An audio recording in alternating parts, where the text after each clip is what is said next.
Welcome to Fishing Without Bait, a lifetime without definitive expectations, where we help people explode into their lives through full impact mindfulness. When you open your door to this podcast, you never know what's going to be on the other side. And the other side today is our good friend, Jake Steele. How are ya? Just dandy. We're here in Delray Beach, Florida, as Jake happens to be our good friend of this program, a good friend of mine, and also a magnificent tattoo artist who has done 99% of my ink. And we came down today to get a new mandala that Jake had designed especially for me, and you can see that on our show. However, I do want to say, Jake, that as we often talk about, expect the unexpected, and as the producer of this show and my good friend and co-host Mike, as we were traveling it by Uber to the airport, I began, and as we got within about 5 miles of the airport, I began tapping my pockets and then realized that I had not brought my wallet with me. Oh no. So as that's quite needed to even get on the plane and be penniless, Mike and I began to rack our brains and try to problem solve a friend and the time limit because of the plane going to be taking off. So Mike mentioned to me about somebody getting into my apartment. I called the complex manager, who was kind enough to get into my apartment, get my wallet, and we Ubered the wallet from my apartment in Pittsburgh to the airport in Latrobe, PA, and I got on the plane 5 minutes before the doors were closed. Wow. Given that, the rest of our trip was filled with gratitude about everything that could happen from that point on. Just had to be a plus and had to be a blessing. Yeah, it was a blessing. Yep. And it was certainly a blessing to talk to you today and be with you one more time again, as we will in the future. So Jake, how about giving us an update on your life? Tell us, everybody gets from point A to point B. And I know sometimes yours had a little potholes and speed bumps. Yeah, definitely. I feel like my life is a pothole, is a speed bump, but I'm still smiling and I still love life and I appreciate things. It does get into my head a little bit like, oh man, I just feel like I'm so what is it? Behind. Like I feel I'm behind, and then I'm like, no, I'm right where I need to be. You gotta center, you can't compare your life to anyone else. You just gotta, love what you got and be grateful. And I do have a really great life. I have a great job, and yeah, people pay me to hurt them, and they travel long distances to pay me to hurt them. And I'm like a 30-year-old kid. I play video games. I play with my pets. I draw on people for a living, and I'm not rich, but I just feel like I've had a crazy journey, and I'm rich in experiences. So what you're telling us, and quite often we deal with individuals who say, I'm X years old and all of my friends are doing this. And I feel like I'm letting myself down. I feel like I've let significant people in my life down. And when we compare ourselves to others, and we're dealing with expectations. Yeah, I could look at. I feel like I watched this YouTube video about the average amounts of money saved by a certain age, and the guy was saying, okay, when you're in your 20s, he was talking about net worth, and I'm like amped up. I'm like, okay, cool. I'm gonna be ahead of the curve, and then I realized like my net worth is what he was saying the average 20-year-old should have. So I kind of was like, I was in my head a little bit, and then I'm like, you know what? Screw that guy. I'm happy. I work hard. I love this stuff. So I mean, I did feel a little bit behind, but at the same time, I've just been through a lot of experiences. I feel like most people will never go through, and at the end of the day, that's kind of what life's all about. It's not about a big fat bank account or anything like that. Well, there's no prize for being the richest person in a cemetery. Yeah, exactly. However, Exactly. we have to be realistic. I encourage people to be creative, be imaginative, be as out there as possible. However, and then I tell them, well, here's kind of the sobering part of life. You have to keep your feet on the ground. Quite often I'll ask people, well, what do you do to put gas in a car? Money isn't the root of all evil. The love of money is the root of all Yeah. evil. So tell us, Jake, about these moments of clarity that you were able to step back and look at your life rather than from it. I traveled from a very small town. I have very humble beginnings, and I put myself through college. I started my own tattoo business. I've taken that to Los Angeles. I've reestablished myself in South Florida. I have people that meet me and they say they're my fan, which is crazy, and it's hard to believe. I've tattooed literally thousands of people. I've made, you know, money, whatever. I've made a lot of money doing something from absolutely nothing, coming from a very humble place that I felt like I was um I held back. I don't know what the word is. A rough start, like a way rougher start than I've seen in my professional life that most people come from. And in comparison, so life is, everything should be in perspective of your own experience. So in perspective of that experience, I feel like I'm very successful and came a long ways. And I don't ever talk bad about myself. I pump myself up. I love myself, because if I don't love myself, nobody else is gonna do it for me. So you know, very introspective. Well, we often tell people what's good for you is good for everybody. And one of the things that I try to impress upon everybody is that they're important. And when we begin to believe that we are important, when we begin to have confidence in ourselves rather than arrogance, there's a huge difference between confidence and arrogance, Jake.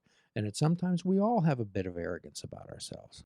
Oh yeah, working in an artistic environment, the ego is big with a lot of tattoo artists, painters, maybe videographers, anything creative. There's this ego, like even the pet people, like the dog people are, it's like, dude, it's a dog, and enjoy your dog, like calm down, like, the well actually people, it's kind of annoying, because I feel like sometimes people put this, maybe they're an expert, maybe they've spent a lot of time, and then it somehow makes them slightly better than everyone else, which is defeating the purpose of having that passion in the first place. So I feel like the point of your passion is not for you to indulge on and be the best, but for you to share it with everyone else, and make them happy, because they're coming to you, especially someone travels in for a tattoo. I wake up in the morning and I'm like, I need to be a rock star. By the time I get to the studio, my attitude needs to be a rock star, because I'm not doing this for me. Somebody has came here to share in this, so I need to give them 100% energy. And when they walk out the door, I could go back and play my video games and watch TV and slack off. But when I'm in my professional self, I just got to be a little bit larger than life. I'm not doing it for me, but I got to make sure I give all that energy for my people. Yes, and when we talk about mindfulness, it's not flying around on a magic carpet. What it is paying attention on purpose. And everything that we went through in our lives, our past propels us to where we're at. And my hope is that our experiences can help us determine what is important in life. What is important in life? So tell us some things that are important that you figured out that are important. Oh, it's simple too. So the important things in my life are being healthy, being stable with a routine. I really do appreciate the fact that I have a roof over my head, I have shoes on my feet, and I have food in me. It seems simple, but there's been points in my life where I haven't had those things. And then when you finally have those things, you don't take them for granted. It's like you got to lose things before you stop taking them for granted, even simple stuff. Simple stuff. I got people that love me, and I love people. Sorry. Yeah, no, Like, sorry. what are the So things? quite often what I'll ask people is, do you have people that you love? Yes. And do you have people that love you? Yes. Well, then you are an extremely fortunate That's a rich individual. person. Yeah, that's rich. Absolutely. So happiness is not something that is granted. Happiness is not something you get in a store. Happiness is not something you order for Christmas or just wish and hope that it will happen. Happiness is the result of action and effort. It's something you achieve.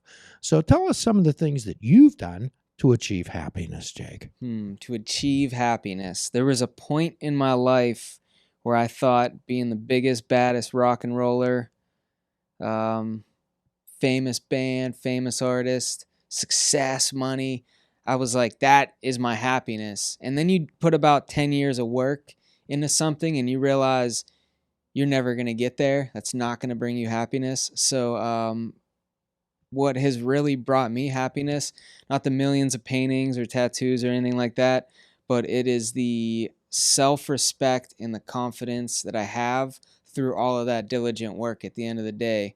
When you put in that much work towards something, a hater, I'm going to use that word, can't convince you otherwise that you're not as good as you perceive yourself. It's hard work. It's my dog. I will say that. My pets, my dog, my girl. It's little but super important things. My relationship with my brother. It seems like you're 20, you're 22, you're getting into something. You want to make a bunch of money. You want to be the biggest, baddest rock star there ever lived. But eventually, that pipe dream goes away. It's great to have a passion and to use that passion to sustain the rest of your life, to motivate you and keep you on that path. But it's not everything. You just really gotta focus on the very simple, fundamental parts of life. So, a number of years ago, the first tattoo that you've given me was I am right here. The second one was it is right now. And the third one that you put on me was I choose. And the fourth one was I am. So quite often I'll ask people what they're confident about. And I usually have them use the I am statements. So let's play that game just a little bit. Let's play sentence completion. I, Jake Steele, am confident that. I, Jake Steele, am confident that I will wake up every day and give it my best effort. No easy days. To keep things simple, I'll ask people, and I'll ask you, Jake, do you know the difference between right and wrong? We talking metaphysics here? We're just talking the difference between right and wrong. Like committing a crime? Yes, those type of things. Yeah, I feel like whatever society has ingrained in me to do the right thing, I try to do the right thing. Okay. Every day. Do you have some type of a moral compass? Do you For have a sure, moral yeah, compass? definitely, Okay. yeah. Can you be dependable, Jake? Absolutely, Can you tell the truth? absolutely, Do you treat people with courtesy and respect? absolutely, Then I think those are the 5 of the finest attributes that a human being can have. yeah, And if you can stand up and you can say, I know the difference between right and wrong. I have a moral compass. I am dependable. I tell the truth, and I treat people with courtesy and respect. I'd say pass. If I were interviewing somebody for a job and they told me those 5 things, I'd say you're hired.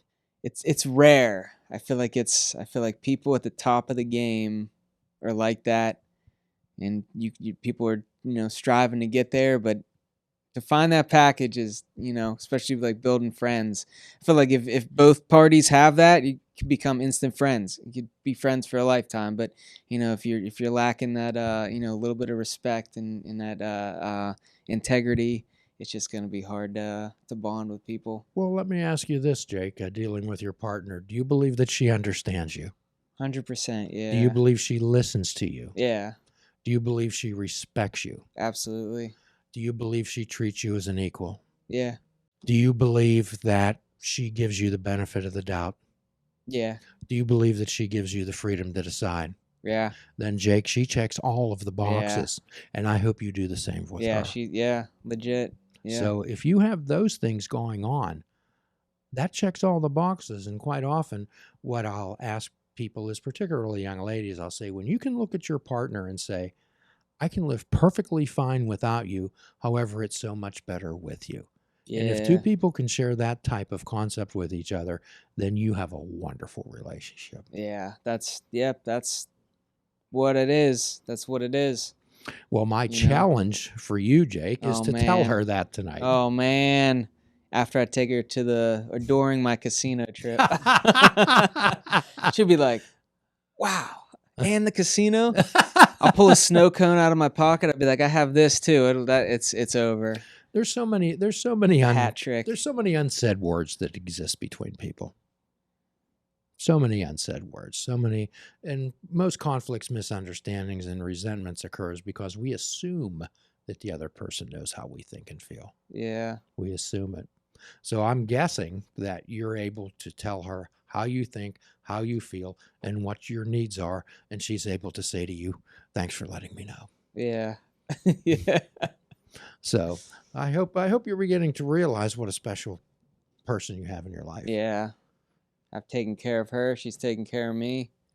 And, you know, we're kind of wise for our years because I feel like we both had a lot of loss and a lot of fun.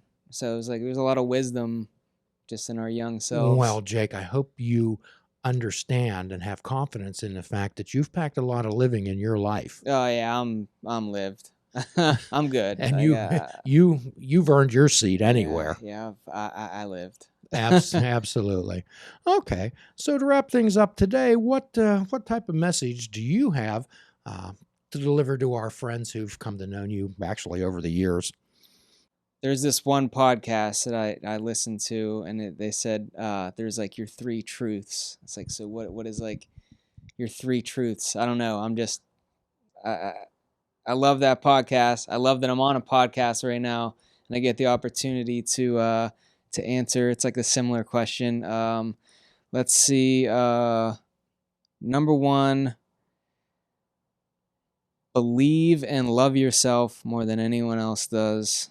Number 2, don't get too stressed out about the little things. 99.9% of your problems don't matter, so don't think about them. And number 3, find what's important to you and hold that most dearest, whether it be your parents, your kids, your relationships, your animals, and focus everything in your life in supporting that. And that's my 3 truths. Well, that's what I'm leaving with today, Jake. And thank you so much, and we'll certainly be down to see you again. Right and on. As always, at the end of every podcast, we offer a free prescription: fruits, nuts, and vegetables, and unplug your television and take up fishing. And for a truly mindful experience, we suggest that you fish without bait. Do a kindness for yourself and do a kindness for another. Forgive yourself and forgive another.